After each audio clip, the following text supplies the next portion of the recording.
तो नमस्कार साथियों, एक बार फिर से स्वागत करते हैं हम आपका अपने इस डिबेट के वीडियो में।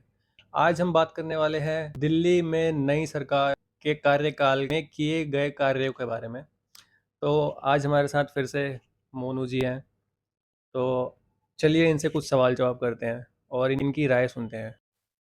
नमस्कार दोस्तों, आज फिर से हम एक नए मुद्दे पे बात करने वाले हैं। भाई मुझसे सवाल करेंगे और मैं जवाब दूँगा। तो ऐसे आप लोग बने रहिए, स्किप मत करना, वीडियो को एंड तक देखना और लाइक शेयर ज़रूर करना, जिससे कि लोगों को नई-नई अपडेट मिलती रहे और आप लोगों को भी मिलती रहे, ठीक है? तो बने रहिए लास्ट तक।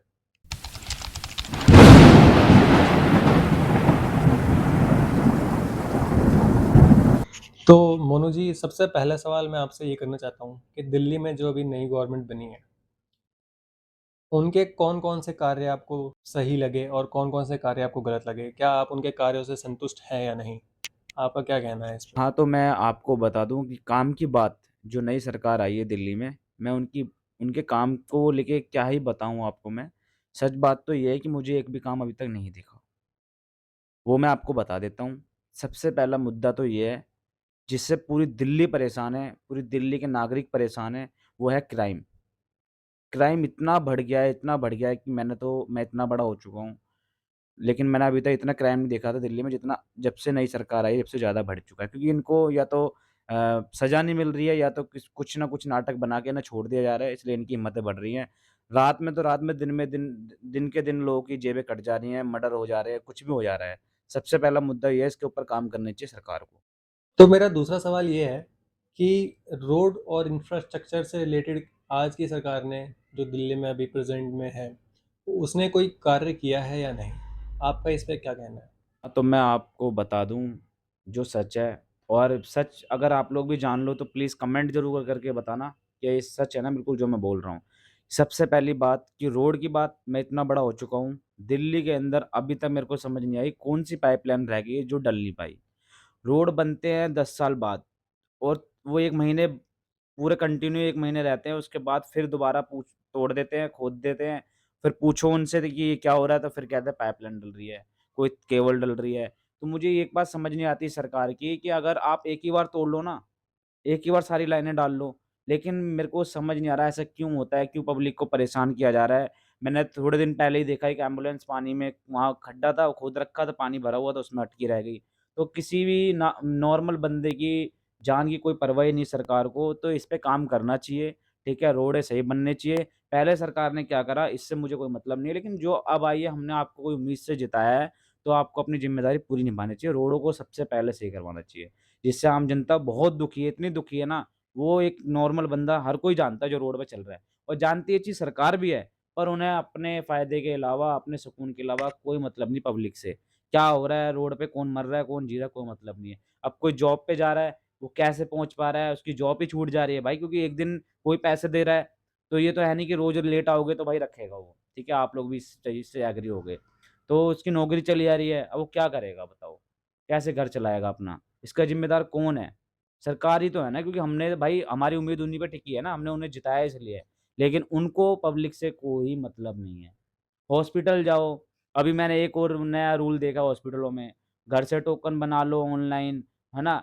और वहाँ पे जाके लाइन में नहीं लगना पड़ेगा, ऐसा पोस्टर में भी लिखा होता है। लेकिन मैंने खुद देखा है हॉस्पिटल में जाके कि लाइन में लगना ही पड़ता है। अगर लाइन में लगना है तो फिर ऑनलाइन वाला सिस्टम क्यों है? वहाँ पे मोहर ज़रूर लगवानी है। ये सब चोचलेबाज़ी ना, ये सब चीज़ें जो कर रही है सरकार गलत है। या तो ऑनलाइन कर रहे हो तो ऑनलाइन का सिस्टम ऐसा करो डायरेक्ट डॉक्टर के पास जाए बंदा। जो वो समय तो ना खराब हो ना, लेकिन सबको लाइन में लगना ही है और किसी भी कहीं भी सरकारी जगह चले जाओ, ये काउंटर पे इस काउंटर पे उस काउंटर पे घुमाने-फिराने वाला काम चालू है।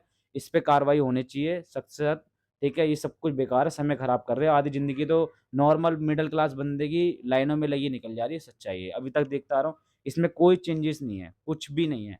तो सरकार से अनुरोध है इस पे काम करो, अगर आपको कंटिन्यू रहना है तो, ठीक है? नहीं तो हम सरकार अभी कुछ टाइम आप भी रहोगे फिर बदल देंगे भाई, क्योंकि हम तो सुविधा चाहते हैं ना, सुविधा नहीं मिलेगी हमें तो हम भी बदल देंगे भाई, क्या करेंगे? यही करेंगे मजबूर होके। तो आप लोग अपनी ईमानदारी से काम करो, एक्शन लो जो काम नहीं कर रहे हैं, ठीक है? तो मेरा अगला सवाल आपसे ये है मोनू जी कि अभी दिल्ली सरकार ने एक निर्णय लिया था कि 15 साल से जो भी पुराने व्हीकल होंगे, कोई से भी व्हीकल हो चाहे, तो उनको बैन करने की बात कही थी। तो क्या आप इस बात से सहमत हैं या आप इससे सहमत नहीं हैं? और सहमत नहीं हो तो क्यों सहमत नहीं हो? देखो, मैं आपको इस चीज़ का जवाब देता हूँ क्यों सहमत नहीं हूँ या सहमत हूँ। मैं आपको बताता हूँ कि 15 साल पुरानी व्हीकल को अगर बंद किया जा रहा है, जिसकी ज़्यादा कंडीशन ख़राब है, आप बंद करो, कोई दिक्कत नहीं है। आपने कुछ सोच के बोला होगा, लेकिन मैं उसका जवाब देता हूँ सरकार को, और ये वीडियो ज़रूर शेयर करना जो उन तक पहुँच सके और ये इस एक्शन पे काम हुआ जाए, ठीक है? आप कुछ सोच के देखो, जो मिडल क्लास का व्यक्ति है, वो अपनी हर गाड़ी को अगर अच्छी मेंटेनेंस से रखता है, ठीक है? और उसकी हैसियत नहीं है दूसरी गाड़ी लेने की, क्योंकि कोई भी बाइक, स्कूटी लेने जाओ 1 लाख से नीचे नहीं है, वो आप लोग भी जानते हो। अगर उसकी हैसियत नहीं है उसे लेने की और आप उसकी गाड़ी बंद कर दोगे, तो वो कैसे घर चलाएगा अपना? इसका भी तो सोचो ना, सरकार को सोचना चाहिए ना भाई। मिडल क्लास बंदा कहाँ से लेगा 1 लाख रुपए की गाड़ी? वो अपना घर चलाएगा कि गाड़ी लेगा? क्या करे, वो तो ईएमआई में मर जाएगा। घर कैसे चलाएगा आप बताओ? इससे अच्छा आप अपने रोड सही कराओ। आप रोड सही कराओगे, एक्सीडेंट कम होंगे, गाड़ी की मेंटेनेंस बढ़िया रहेगी बिल्कुल। वो कराओ ना, तो समझ में आता है कि आप अपनी तरफ से 100% बहुत बढ़िया हो और आपकी गाड़ियाँ खराब हैं।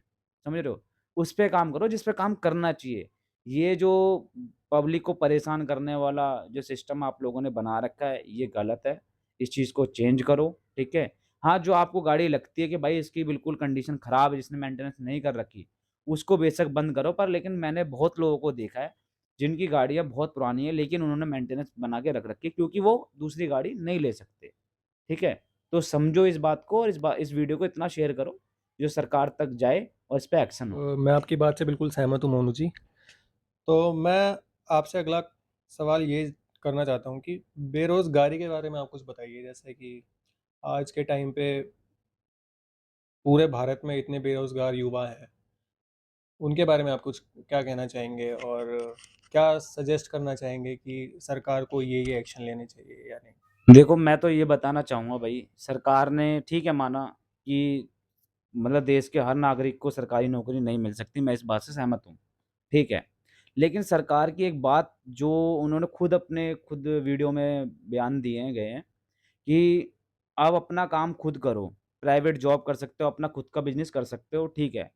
लेकिन मैं कुछ टाइम से देख रहा हूँ मार्केटों में बाज़ार, पटरी, रेहड़ियाँ ये सब हटवाई जा रही हैं। तो मुझे इस चीज़ का जवाब चाहिए, इस वीडियो को इतना शेयर करो कि इस पे एक्शन हो और थोड़ा-सा वो सोचें कि भाई आप ही कह रहे हो अपना काम करो, है ना? अपनी मैन्युफैक्चरिंग करो, लेकिन बंदा कर रहा है तो उसे करने नहीं दे रहे हैं। एमसीडी वाले अगर रोड पटरी पे जो दुकानें लगती हैं, वो एमसीडी को पैसे देते हैं, ठीक है? फिर भी पुलिस वालों को भी पैसा जाता है, सबको पता है, सब कुछ जाता है। फ्री में कोई रेहड़ी दुकान पे पटरी नहीं लग रही, कोई मार्केट नहीं लग रही, लेकिन उसके बाद भी परेशान किया जा रहा है कि ये नहीं लगेगा। तो मुझे ये बताओ, इसका जवाब कौन देगा? सरकारी नौकरी नहीं मिलेगी, ठीक है? वो बात सहमत है भाई, सबको नहीं मिलेगी, लेकिन कोई अपना काम कर रहा है, तो वो भी नहीं होगा। तो ये ऐसे तो ये आप गरीब जनता को मारने की साजिश कर रहे हो ना। कैसे न कैसे दुखी करो उन्हें, वो परेशान हो और वो मरे, है ना? जनसंख्या कम करनी है, यही हो सकता है ना, ये सोच-विचार चल रहा होगा। तो इसको वीडियो को शेयर करो आगे, ठीक है? मैं तो ये कहूँगा, जो सरकार अपनी सोच चेंज करे और इसके ऊपर एक्शन ले, ठीक है? जो गरीब जनता कुछ काम करे, जो कर भी रहा है, उसे हौसला दें बल्कि। तो दिल्ली में आजकल एक और चीज़ बहुत दिखाई दे रही है, हर न्यूज़ चैनलों पे कि अतिक्रमण और बुलडोज़र एक्शन चल रहे हैं। आपका उस पे क्या राय है? देखो, मैं बता दूँ आप लोगों को कि गवर्नमेंट की जगह है वो ठीक है। आप कब्ज़ा करी हुई जगह को अगर तोड़ रहे हो, हटा रहे हो, तो वो ठीक है, करो वो आप, ठीक है। लेकिन एक चीज़ और सोच के देखो कि उनका घर जहाँ बना है वो गवर्नमेंट की जगह है, तो वहाँ पे जो मीटर लगाने आया होगा सरकारी, वो भी तो सरकार के द्वारा आया है ना, ठीक है। वोटर आईडी कार्ड बने हैं, आईडी प्रूफ उनके जितने भी बने हैं, सब सरकार ने तो बनाए ना। जब वो गवर्नमेंट की जगह है, तो वो उसका एड्रेस कहाँ से आया? ये भी तो सोचो ना, कहाँ से निकाला? भाई जो तोड़ रहे हो, पर लेकिन उनके ऊपर भी तो कार्रवाई करो जिन्होंने ये मीटर लगाए हैं, वोटर आईडी कार्ड बनाए हैं, तो ये तो आप खुद सोचो ना क्या चल रहा है देश के अंदर। भाई जब वो गवर्नमेंट की जगह है तो उसका तो कोई एड्रेस ही नहीं होना चाहिए ना। उन्हें खुद एक्शन लेना चाहिए, भाई नहीं बन सकता, नहीं मीटर नहीं लग सकता, पर कैसे लगा? एक्शन लो, इन्हें सस्पेंड करो, तभी तो देश आगे बढ़ेगा, जभी तो कुछ कार्रवाई होगी भाई, सख्ती से काम हो सकता है इस देश में। लेकिन ऐसा नहीं होगा, यहाँ पे क्या है लेन-देन, समझ रहे हो ना आप लोग? क्योंकि लेन-देन के बिना तो कुछ नहीं हो रहा। मीटर के बिल जो वो मीटर लग रहे हैं ना, वो भी लेन-देन से हुआ है, आईडी प्रूफ भी वो सब कुछ हुआ है, तो इसमें गलती कर्मचारियों की भी, जो सरकारी गवर्नमेंट वाले लोग हैं, उनकी भी गलती है। उनके ऊपर कार्रवाई होनी चाहिए और उनको सस्पेंड भी करना चाहिए, जिससे उनको अकल आए, क्या कर रहे हैं। जो ये बाद में गवर्नमेंट की जगह बता के आप घर तोड़ दे रहे हैं, उन्हें रोडों पे ला रहे हैं, कोई नोटिस नहीं मिल रहा, वो कहाँ जाएगी जनता? हर जगह से जनता को, आम आम जनता को, सबको परेशान करा जा रहा है, तो ऐसा नहीं होना चाहिए। ये आप लोग एक साजिश है कि भाई वो कैसे भी परेशान करो और वो मरे। क्यों लास्ट में ये होता है ना, जब छत चली जाएगी तो कहाँ जाएँगे वो? आप खुद सोचो, उनके बच्चे कहाँ जाएँगे? क्या करेंगे? तो इसके ऊपर एक्शन होना चाहिए, ठीक है? अगर पब्लिक पे एक्शन हो रहा है, आप अपनी जगह लेना चाहते हो, तो जिन्होंने मीटर लगाए हैं, जिन्होंने आईडी प्रूफ बनाए हैं, उनके ऊपर भी एक्शन होना चाहिए। तो आज की डिबेट यहीं ख़त्म होती है और हमारी सरकार से एक ही विनती और अनुरोध है कि क्राइम करने वाले को पीटो, ना कि आवाज़ उठाने वाले को। धन्यवाद। देश मेरा रंगरेज ये बाबू